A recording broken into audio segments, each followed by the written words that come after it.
अस्सलाम वालेकुम वरहमतुल्लाहि वबरकातुहू। वालेकुम अस्सलाम वरहमतुल्लाहि वबरकातुहू। हसन भाई, क्या मैं आपसे कुछ इस्लामी सवाल कर सकता हूँ? जी हाँ, पूछिए।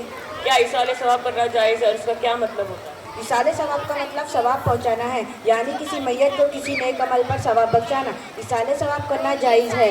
कुरान और हदीस से इसका सबूत भी मिलता है। कुरान में है, जिसका मतलब वो जो उनके बाद आए। अर्ज़ करते हैं, ए हमारे रब हमें बख्श दे और हमारे भाइयों को हमसे पहले ईमान लाए। बुखारी शरीफ की हदीस है, एक शख्स ने हुजूर की खिदमत में अर्ज़ किया, मेरी वालिदा का अचानक इंतकाल हो गया है। मेरा गुमान है कि अगर वो कुछ कहती तो सदका करने के लिए कहती। अगर मैं उनकी तरफ से सदका करूँ तो क्या उनको सवाब पहुँचेगा? आपने फरमाया हाँ। अबू दाऊद किताब शरीफ में है, हज़रत साद बिन उबैदा ने हुजूर की बारगाह में अर्ज़ किया, या रसूल अल्लाह, मेरी माँ का इंतकाल हो गया है, उनके लिए कौन सा सदका अफजल होगा? तो हुजूर ने फरमाया पानी। तो हज़रत साद ने एक कुआं खुदवाया और कहा, ये कुआं साद की माँ के लिए है। किस किस चीज़ों का सवाब बख्शा जा सकता है? इंसान अपने किसी भी नेक अमल का सवाब दूसरे सबको पहुंचा सकता है, जैसे फ़र्ज़, वजीब, सुन्नत, नफल, नमाज, रोज़े, तिलावत कुरान, दरूद शरीफ, नाज शरीफ वगैरह। क्या इसाले सवाब से मुर्दे को सवाब पहुँचता है? जी हाँ, जो नेक लोग होते हैं उनके दर्जात बुलंद होते हैं और गुनाहगारों की गुनाह माफ़ हो जाती है। अगर मैयत सकिया के कब्र के अज़ाब में मुब्तला हो तो क्या नजत मिल जाती है या कब्र के अज़ाब में मुब्तला हो जाती है। माशाल्लाह, आपने मेरे सारे सवालों का जवाब बहुत अच्छी तरीके से दिया है। शुक्रिया। क्या मैं भी आपसे कुछ इस्लामिक सवाल पूछ सकता हूँ? जी हाँ, क्यों नहीं। अल्लाह के अलावा से मदद मांगने पर आपकी क्या ओपिनियन है? क्या जायज़ है? अगर जायज़ है तो कुरान और हदीस से प्रूफ कराइए। अल्लाह पाक को हकीकी मददगार जानते हुए अंबिया किराम व औलिया से मदद मांगना बिलाशुबा यानी नो डाउट जायज़ है, जबकि अकीदा ये हो कि मदद तो रब करीम की है। ये सब उसकी दीवी कुदरत से मदद करते हैं, क्योंकि हर चीज़ का हकीकी मालिक व मुख्तर सिर्फ अल्लाह पाक ही है और अल्लाह की अता के बगैर कोई सी मखलूक की ज़रा से भी हकीकी व मुख्तर नहीं। अल्लाह ने अपनी खास अता और फजल अज़ीम को अपने प्यारे महबूब को दोनों जहाँ का हकीम और मुख्तर बनाया और हुजूर और दिगर अंबिया किराम औलिया अल्लाह की दीवी कुदरत से दूसरों की मदद कर सकते हैं।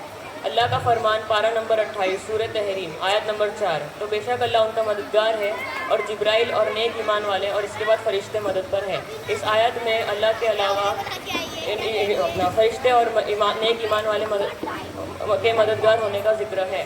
हदीस शरीफ में हुजूर पाक ने फरमाया, किसी की कोई चीज़ गुम हो जाए और ऐसी जगह हो जहाँ कोई हमदम ना हो तो इस तरह पुकारे, ए अल्लाह के बंदों मेरी मदद करो, ए अल्लाह के बंदों मेरी मदद करो, ए अल्लाह के बंदों मेरी मदद करो। इस हदीस में से भी अल्लाह के अलावा से मदद मांगने का प्रूफ मिलता है, लिहाजा अल्लाह के अलावा से प्रूफ मांगना जायज़ है, जबकि हकीकी मददगार समझ कर ना माने। माशाअल्लाह, आपने मेरे इस सवाल का जवाब तो बहुत ही खूब कहा है। क्या नबियों और वलियों के वफ़ात के बाद भी उनसे मदद मांगना जायज़ है? जी हाँ, जायज़ है। अल्लाह के वली और नबी अपनी कब्रों में ज़िंदा होते हैं।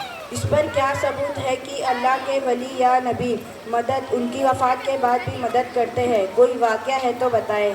इस पे एक नहीं, बहुत से वाक़े एक मैं यहाँ जिक्र करना चाहूँगा। इमाम तिबरानी, अल्लामा इब्नुल मुकरी और इमाम अबू शेख, ये तीनों हदीस के बहुत बड़े इमाम गुजरे हैं।